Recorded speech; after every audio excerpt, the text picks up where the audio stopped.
আল্লাহর জিকির করে, যেহেতু তারা এখানে বসে আল্লাহর জিকির করে, আল্লাহ আসমানে বসে আরশে বসে এই কচি বাচ্চাদের আলোচনা করেন। আর কি লাগে কোন? রহমত আমাকে ধরা দিতে চায়, আমি যদি যাই ওখানে তাহলেই তো আমি পাবো। এই জন্যে আমার সন্তান কোরআন শিখুক, আমার নাতি, আমার ভাতিজা, আমার পরিবারের একজন শিখুক। আমরা চাই কি না? চাইতে হবে, না হয় দুনিয়াতে এই জীবন শেষ হয়ে যাবে।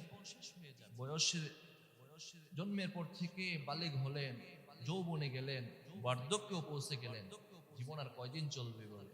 10 বছর, 20 বছর, 40 বছরই যদি আপনার এখন থেকে আরো কাটান, 40 বছর যে কাটাইলেন পিছনে, ধরেন আপনার বয়স 40, কাটাইলেন 40, আরো 40 আছে, একটু পিছনে তাকিয়ে দেখেন তো 40 বছরটা কি চোখের পলকে চলে গেল কিনা? পিছনেরটা যদি চোখের পলকে গিয়ে থাকে, সামনেরটা তো আরো তাড়াতাড়ি যাবে। কারণ পিছনেরটা আপনার শৈশবকাল ছিল, পিছনেরটা আপনার কৈশোরকাল ছিল, পিছনেরটা আপনার যৌবনকাল ছিল, এখানে আপনার অনেক স্মৃতি ছিল। সামনে এখন শুধু আপনি রিটায়ার্ডের সময় চলবে, একটা সময় এটা কাটতে তাড়াতাড়ি চলে যাবে। মুহতারাম হাজরিন, যদি চান এই জীবনের পরে আখিরাতে আপনার জন্য ভালো কিছু হোক, তাহলে আপনার একটা সন্তান মাদ্রাসায় দিবেন। কেন দিবেন? এবার পরবর্তী পয়েন্ট সবচেয়ে গুরুত্বপূর্ণ। আমরা জানি কিনা যে মৃত্যুর পরে মানুষের সকল আমলের দরজা বন্ধ হয়ে যায়? জানেন না? সকল আমলের দরজা বন্ধ হয়ে যায়।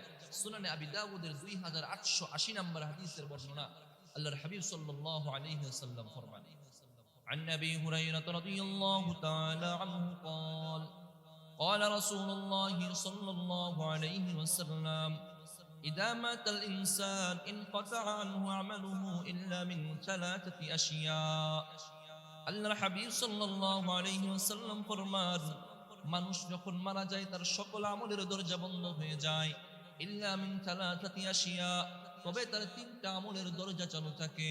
এক নাম্বার মিন সাদাকাতিন জারিয়াতিন, সে দুনিয়াতে যদি কোনো নেক দান করে থাকে, সাদাকা করে থাকে, ওই দানটা দুনিয়াতে যতদিন থাকবে তার কবরে ওই দানের সওয়াব পৌঁছতে থাকবে। ওয়া ইলমিন জারিয়াতিন, দুনিয়াতে থেকে কোনো নেক জ্ঞান মানুষকে শিক্ষা দিয়ে গিয়েছে, এই জ্ঞানের ছাত্ররা যতদিন দুনিয়াতে থাকবে, এই ছাত্রদের পক্ষ থেকে একটা সওয়াব ওই ব্যক্তির আমলনামায় কবরে উপস্থিত থাকবে। 3 নাম্বার ওয়া ওয়ালাদিন সালিহিন ইয়াদউ লাহু, 3 নাম্বার সে মৃত্যুবরণ করেছে, মৃত্যুবরণ করার পর দুনিয়াতে একটা সন্তান রেখে গিয়েছে, নেক সন্তান, ওই সন্তানটা তাকে মুনাজাতে স্মরণ করে, দোয়ায় স্মরণ করে। আল্লাহর হাবিব সাল্লাল্লাহু আলাইহি ওয়াসাল্লাম ফরমান, এই নেক সন্তানটা যখন দোয়ায় তার মা বাবার জন্য দোয়া করবে, আল্লাহ তাআলা সন্তানের এই দোয়াটা তার বাবার আমলনামায় পৌঁছে দিবেন। শুধু পৌঁছে দিবেন এতটুকুই শেষ না, মনে করেন দুনিয়াতে আপনার যত তলা বিল্ডিং থাকে, আপনার বরত্ব তত বেশি থাকে। দুনিয়াতে আপনার যত বিঘা জমি থাকে, আপনার বেশি থাকে, আপনার বরত্ব বেশি থাকে। দুনিয়াতে আপনার ব্যবসায়িক প্রতিষ্ঠান বেশি থাকলে আপনার মর্যাদা বরত্ব বেশি থাকে। আখিরাতে জান্নাতের মধ্যেও জান্নাতীদেরও একটা মর্যাদা হবে, যার আমল যত বেশি থাকবে তার মর্যাদাও তত বেশি থাকবে। আমি যখন জানলাম এই আমল, এই আগের হাদিস থেকে জানলাম মৃত্যুবরণ করার সাথে সাথে তার সকল আমলের দরজা বন্ধ হয়ে গিয়েছে, সুতরাং বোঝা গেল আমার যে আমল নিয়ে আমি এসেছিলাম, আমি একটা স্তরে আমাকে আল্লাহ দিবেন। একটা স্তরে পৌঁছলাম, কবরের মধ্যে এই স্তরে আমি আছি, একদিন আল্লাহ তাআলা এই স্তর থেকে আমাকে উপরের স্তরে উঠাবেন, একদিন আমাকে উপরের স্তরে উঠাবেন। কবরবাসী তখন আল্লাহকে প্রশ্ন করবেন, বিআই শাইইন হাদা ইয়া রব, ওগো আল্লাহ, এই ফজিলত, এই মর্যাদা, এই দারাজাতটা আমার কোন আমলের ভিত্তিতে হলো? আল্লাহ তাআলার পক্ষ থেকে জবাব আসবে, বান্দা, ওয়ালাদুন সালিহুন ইয়াদউ লাক, তুমি একটা নেক সন্তান দুনিয়াতে রেখে এসেছো, তোমার সন্তান আজকে তোমার জন্য দোয়া করেছে, এই দোয়ার উসিলায় আল্লাহ তাআলা কবরের মধ্যে তোমার মর্যাদা বাড়িয়ে দিয়েছেন। কবরে অসহায় হয়ে পড়ে থাকবো, ওখানে মর্যাদা বাড়াইতে হলে সন্তান লাগবে। দুনিয়াতে শক্তি আছে, কামাই করি, কিন্তু ওখানে চলবে না। এই হাদিসটা আল আদাবুল মুফরাদের 36 নম্বর হাদিস। মৃত্যুর পরে মানুষের মর্যাদা বাড়ে সন্তানের দোয়ার কারণে, সন্তানের দোয়ার কারণে। এই জন্য দোয়া করতে হলে, আমার জন্য যদি দোয়া করাতে হয়, ওই সন্তান রেখে যেতে হবে। এখন সন্তান রেখে গিয়ে গেলাম, সন্তানকে অস্ট্রেলিয়াতে কানাডায় পড়াশোনা করাইলাম, আমি জীবদ্দশায় একবার এসে আমারেও দেখে না, বুঝলেন না? আফসোস করে নারায়ণপুরে আমি 1-1.5 বছরই দেখতেছি, অনেক অভিভাবক আমাকে বলতেছে, হুজুর সন্তানটাকে কানাডায় পড়াইলাম, অস্ট্রেলিয়াতে পড়াইলাম, নিউ ইয়র্কে পড়াইলাম, কিন্তু সন্তানটা এখন বিয়ে করানোর জন্য দেশি মেয়ে বলতেছি, সে বিয়ে করবে না। ওই দেশে মেয়ে পছন্দ হয়েছে, ও দেশে বিয়ে করবে। আপনি এবার উত্তর দেন, বাবা জীবিত আছে, এখনই দেশে এসে বিয়ে করে না, বাবা যদি মরে যায় ওখানে বসে দোয়া করবে? বুঝেন না, দোয়া করবে? প্রশ্নই আসে না, প্রশ্নই আসে না। তো আপনি পড়াশোনা করান, আমার কোনো আপত্তি নাই, কিন্তু তাকে শুরুতে শিক্ষাটা দেন যে তোমার জন্য কিন্তু জরুরি ভাই, তোমার জন্য জরুরি। একটা সময় আমি উদাহরণটা সব সময় দেই, আপনারা যারা মুরব্বী আছেন, আপনারা একটা সময় দেখছেন সকালবেলা মক্তব ছিল, ব্যাপক জমজমাট মক্তব।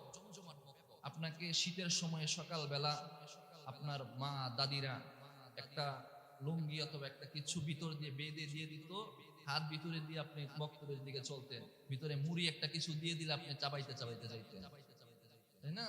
এই একটা মক্তবের ব্যাপক প্রচলন ছিল, কিন্তু আজ মক্তব আছে?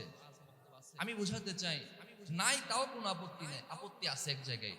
আপনি ওই মক্তবে পড়েছেন, শিখেছেন, ওই শিখার পরেও আপনার পড়ার অবস্থাটা কি? ভালো? হ্যাঁ, কেউ বুকে হাত দিয়ে বলতে পারবেন না যে ভালো। কিভাবে না? কদিন দেখতেছি, কারণ পড়ার এই অবস্থা যদি শুনাইতে যান, দেখবেন আপনার এক আয়াতের মধ্যে 5টা 6টা 7টা 10টা বল আছে। আপনি মক্তবে পড়েছেন, মক্তব ছিল জমজমাট, তাও যদি আপনার পড়ার এই হালত হয়ে থাকে, বর্তমানে তো কিন্টার গার্ডেন গুলো আগাইতে আগাইতে এমন অবস্থা করতেছে, পারে না যে কিন্টার গার্ডেন গুলো ফজরের আগে নিয়ে যায়। এখন কিন্টার গার্ডেন গুলো ফজরের পর পর মারা তাকে ফজর আগে উঠায় গোসল করায়, মা রেডি হইতে হইতে আধা ঘন্টা রেডি হয়, তারে ফজরের দিকে নিয়ে যায়, মক্তব বাদ।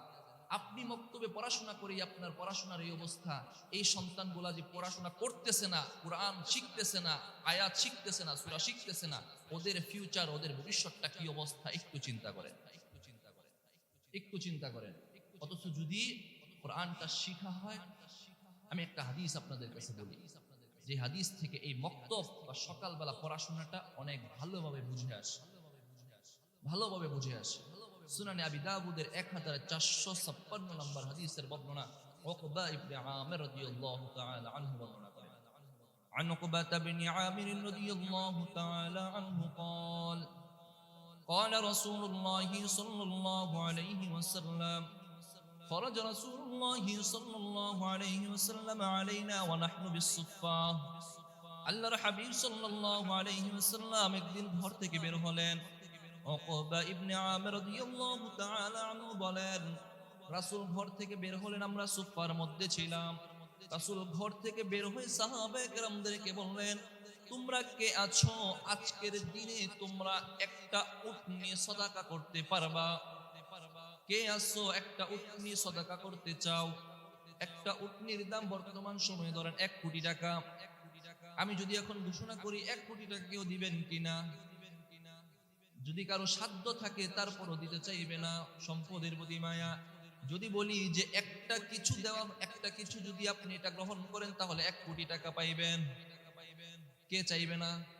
সবাই চাবে 1 কোটি টাকা আমি পাবো। রাসূল যখন সাহাবায়ে কেরামদেরকে বললেন, কে আছো একটা উটনি 1 কোটি টাকা দান করার, সাদাকা করার সওয়াব নিতে চাও? উকবা ইবনে আমির রাদিয়াল্লাহু তাআলা আনহু বলেন, আমরা সকলেই বললাম, কুল্লামা নাগদু ইয়া রাসূলুল্লাহ, ইয়া রাসূলুল্লাহ, ইয়া হাবিবাল্লাহ, আমরা সবাই চাই যে 1 কোটি টাকা একটা উট দান করার সওয়াব অর্জন করব।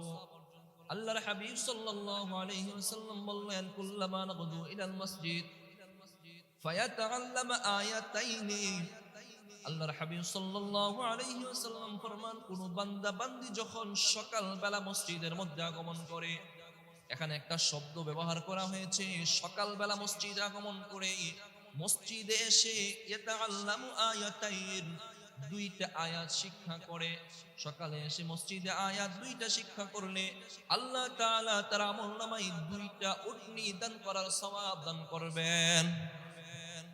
সকালবেলা শব্দ এসেছে, সকালে দুইটা পর্ণে দুইটা উটনি, ওয়া ইন সালাতুন ফাসালাতুন, যদি তিনটা পড়েন তিনটা উটনি দান করার সওয়াব আমল নামাই দিবেন। এইভাবে যত বৃদ্ধি হবে তত বেশি আমল পাওয়া যাবে, তত বেশি সওয়াব পাওয়া যাবে। এজন্য সালফে সালেহিন বলে আমাদের আকাবিররা সকালবেলা মক্তব চালু করেছিলেন। মক্তবের মধ্যে আমরা যেতাম, ফজিলত পাইতাম, মানুষের মেজাজ দিল নরম থাকতো, হক কথা বললে কলবের মধ্যে ঢুকতো। আজকে আমরা সেই মক্তব থেকে ফিরে এসেছি, হক কথা থেকে ফিরে এসেছি, অন্তর শক্ত হয়ে গিয়েছে, ভালো কথা ভালো লাগে না, হক কথা ভালো লাগে না, কোরআনের কথা তাই আমাদের আর ভালো লাগে না। আমরা এই হাদিস থেকে দূরে সরে গিয়েছি, আমরা হাদিস এই যে মেসদাক আছে থেকে দূরে সরে গেছি, এ থেকে আমাদের উপরে জন্য গজব চলে আসছে। মুহতারাম হাজিরিন, শুধু একটাই বুঝাতে চাই যে আপনি নিজে কোরআন পড়েন, সন্তানকে পড়ান, শিখান, সন্তানকে শিখান। সন্তানকে শিখালে কি ফায়দা হবে? যখন দুটা চোখ বন্ধ হয়ে যাবে, কবর আসবে, কিয়ামতের মাঠ কায়েম হয়ে যাবে, ওখানে আমি অসহায়। দুনিয়াতে যদি আপনার 2টা টাকা, একটা জমি কিনবেন, 50 লক্ষ টাকা জমি, 40 লাখ টাকা আছে, আর 10 লাখ টাকা হলে কিনতে পারেন। আপনি যদি পাশের ভাইকে বলেন, একজনকে বলেন, তাহলে দুনিয়াতে আপনাকে দেবে। আখেরাতে যদি একটা নেকি লাগে, কেউ আপনাকে দেবে? একটা নেকি দেবে। আপনার জান্নাতে যেতে হলে 51% আমল আপনার লাগবে।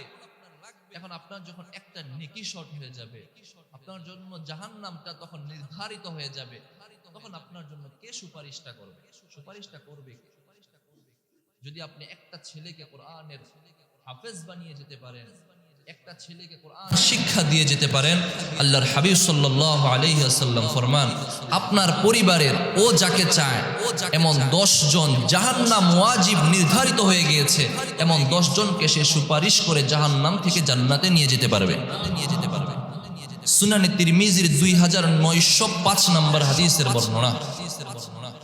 হযরত আব্দুল্লাহ ইবনে আমর রাদিয়াল্লাহু, হযরত আলী ইবনে আবি তালিব রাদিয়াল্লাহু তাআলা আনহুর বর্ণনা তিনি বলেন, عن علي بن أبي طالب رضي الله تعالى عنه قال قال رسول الله صلى الله عليه وسلم من قرأ القرآن فاستظهره فأحل حلاله وحرم حرامه أدخله الله الجنة يوم القيامة وشفعه من 10 من أهل بيته كلهم قد وجبت له النار। আল্লাহর হাবিব সাল্লাল্লাহু আলাইহি ওয়াসাল্লাম ফরমান, মান ক্বরাআল কুরআন ওয়া আমিলা বিমা ফীহি ওয়াস্তাযহারাহু ফাহাল্লা হালালাহু ওয়া হাররামা হারামাহু, যে কোরআন শিখলো, কোরআন অনুযায়ী আমল করলো, কোরআনের হালালটাকে হালাল জানলো, হারামটাকে হারাম জানলো। শর্তগুলো অনেক কঠিন, শুধুমাত্র কোরআন শিখলাম, কোরআন মুখস্থ করার পর সেই অনুযায়ী আমল করলাম না, চলবে না। কোরআন শিখার পর কোরআনে যে হালালটা আছে হালাল অনুযায়ী আমল করেছে, যে হারাম আছে হারামটাকে বর্জন করেছে, যেই ব্যক্তিটা এই অনুযায়ী জীবনটাকে পরিচালনা করে মৃত্যুর দুয়ার পর্যন্ত যেতে পারবে, আল্লাহর হাবিব সাল্লাল্লাহু আলাইহি ওয়াসাল্লাম ওই ব্যক্তির ব্যাপারে ঘোষণা দিচ্ছেন, ফাআদখালাহুল্লাহুল জান্নাহ, প্রথমে আল্লাহ তাআলা তাকে তার জন্য জান্নাত নির্ধারণ করে দিবেন। আল্লাহ তাকে প্রথমে জান্নাতে দিবেন। আপনি যদি নিজেই না যান, অন্যের কি সুপারিশ করবেন? আল্লাহ তাকে প্রথমে জান্নাতে দিবেন, তারপরে বলবেন ওয়াশাফাহু মিন 10 মিন আহলি বাইতিহি, তোমার পরিবারের মধ্য থেকে এমন 10 জন, কুল্লুহুম কদ ওয়াজাবাত লাহুন নার, যাদের জন্য জাহান্নাম ওয়াজিব হয়ে গিয়েছে, এমন 10 জনকে সুপারিশ করে সে জান্নাতে নিয়ে যাবে। এখন আমি কি জানি যে আমার কি অবস্থাটা হবে? আমি জানি না, নাকি কম হতেও পারে, বলা যায় না। কারণ যেই পরিমাণে গুনাহ করি, উঠতে বসতে চলতে ফিরতে, প্রতিদিন নামাজ ছাড়তেছি, বেপরদায় চলতেছি, মিথ্যা কথা বলতেছি, হারামের লেনদেন করতেছি, মানুষকে ধোঁকা দিচ্ছি, কত ধরনের আল্লাহর হক, বান্দার হক নষ্ট করতেছি। এই অবস্থার পরেও আল্লাহ যদি ইহসান করে জান্নাত দিতে চান, ইহসানটা এটাই হবে যে সন্তানটাকে মাদ্রাসায় দাও, সে কোরআন পড়ুক, সে অনুযায়ী আমল করুক, জীবন পরিচালনা করুক, তাহলে সে তোমাকে সুপারিশ করে জান্নাতে নিয়ে যাবে। মুহতারাম হাজিরিন, কথা বললে আরো অনেক লম্বা চূড়া কথা হয়ে যাবে। সর্বশেষ একটা কথাই বলতে চাই। দেখেন, আমি আলোচনা আরো দলিল দিলাম, 50টা 60টা 100টা 10 200 500 দলিল দেয়া যাবে, কিন্তু দিন শেষে আপনি আপনার জায়গায় যদি অনড় থাকেন তাহলে কি হবে? শুধুমাত্র একটা জিনিস বুঝেন, একটা যেই কথাগুলো বলা হলো এতে যদি আপনার দিল নরম না হয় যে আমার তো আখেরাতটা আমার সামনে আছে, দুনিয়ার পর আখেরাত আছে, ওখানে আমার জন্য কিছু একটা নেকি দরকার, আমার মৃত্যুর পরে আমার সন্তানটা আমার জানাজা নামাজ পড়ানো দরকার, আমার মৃত্যুর পর সন্তানটা আমার জন্য দোয়া করা দরকার। কেননা দেখেন, এই যে যাদের মা বাবা মারা গেছেন, সন্তান কবর, মা বাবা কবরে আছে, কতদিন চলে যায়, কতদিন চলে যায় মা বাবার জন্য দোয়া করে না। শুধুমাত্র বছরে একদিন, না হয় দুই দিন এই চলে দোয়া। আর যদি শিক্ষা দিয়ে যান, সে জানে মা বাবার জন্য দোয়া করবে, সবসময় দোয়াতে স্মরণ করবে। আপনি যদি চান আপনার সন্তানটা আপনার জানাজা পড়াক, আপনি যদি চান আপনার সন্তানটা আপনার মৃত্যুর পরে দোয়া করুক, আপনি যদি চান কিয়ামতের দিন আপনার কবরের মধ্যে আল্লাহ আপনার মর্যাদা বাড়িয়ে দেখ, আপনি যদি চান কিয়ামতের দিন আপনার সন্তানটা আপনাকে, আপনার পরিবারের আরো 10টা মানুষকে সুপারিশ করে জান্নাতে নিয়ে যায়, তাহলে আল্লাহর ওয়াস্তে বলি একটা সন্তানকে মাদ্রাসায় দেন, সে কোরআন শিখো, আপনি লসে যাবেন না, আপনি লসে যাবেন না। এখন দিতে গিয়ে খুঁজি যে ছেলেটা একটু ব্রেন দুর্বল, ওরে দেই মাদ্রাসায়, যে ছেলেটা দেখতে একটু বিশ্রী, ওরে দেই মাদ্রাসায়, যে ভালো ওরে স্কুলে থাকে। আমি বলি ভাই স্কুলে থাকুক, দুটোটাই স্কুলে পড়ুক, 3টা ছেলে 3টাই স্কুলে পড়ুক, কিন্তু স্কুলে পড়ার আগে ওরে বেসিক জ্ঞানটা হাফেজ বানান, তারপরে যাক। আমি এখানে এমন একটা শিক্ষা সিলেবাস আমি প্রণয়ন করেছি যে এখানে পড়ার পর আপনার ছেলেটা যদি হাফেজ হয়ে যে স্কুলে ভর্তি হয়, ও 8, 9, 10-এ ভর্তি হতে পারবে, কোনো ধরনের বাধা বিপত্তি হবে না।